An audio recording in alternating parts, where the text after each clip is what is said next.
we're going to wrap up here with talking about the impact on children. And we're not just talking about children who view pornography. We're talking about children who live in families where pornography is an issue for one of the parents. And again, most cases, it's the dad.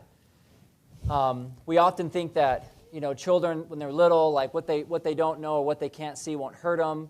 But children, like Mark Shurtleff talked about, they're little sponges, and their whole world is emotional. And when there's any ripple or any change in the emotional system in the family, children feel it.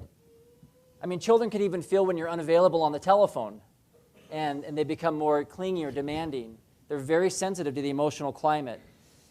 Here is Schneider's research on 10 different outcomes we see by children whose parents, or one parent is addicted to pornography or sexual acting out. The biggest one is decreased parental time and attention. They're consumed, again, like we talked about, there's this disconnect. They view people as, less than human, so oftentimes, like in that video you saw, there's just a lot of disconnect, checking out. I mean, this is happening on a bigger scale, even with just electronic devices these days, with electronics addictions. But with pornography, there's just such a lack of attunement and connection to children. And there's other effects, too, that we see as well. But the biggest loss we see is being pulled into the parent's emotional drama and then sensing something's going on, but nobody's telling them what's going on. And we're not encouraging parents just to run to all their children, preschoolers and elementary age kids or even teenagers, and say, Dad has a pornography addiction. We're not suggesting that.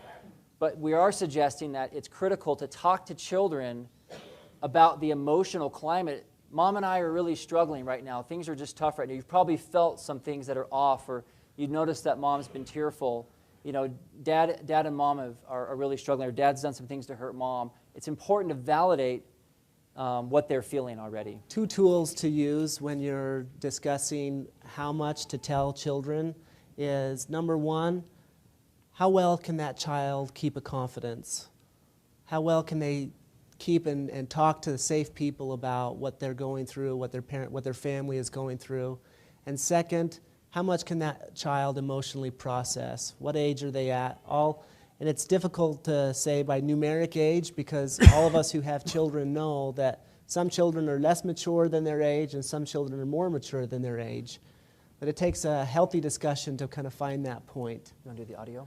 Yeah. So the next thing that we're going to let you listen to is a 18-year-old client that I worked with over the past 3 to 4 months. And one of the things that he's going to talk about is his father's addiction and how that affected him.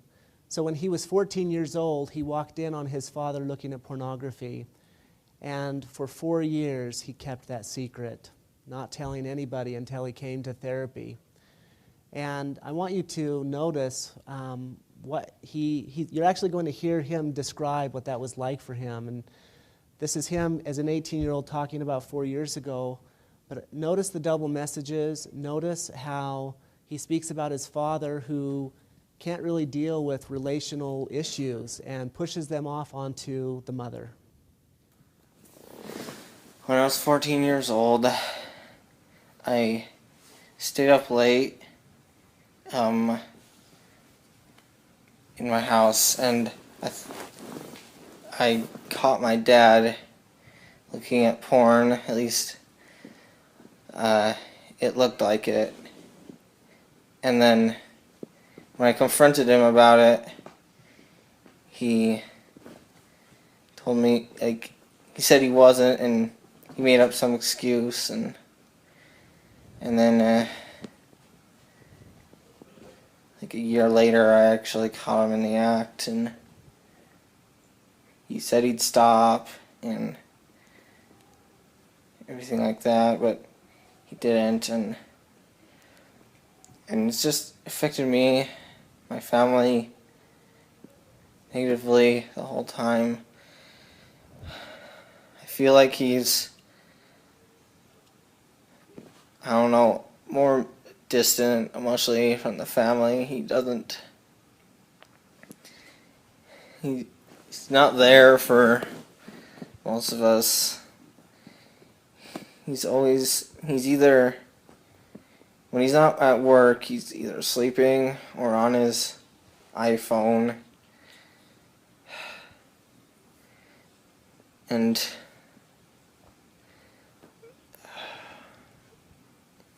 it's just so stressful. I feel like he pushes all the problems that he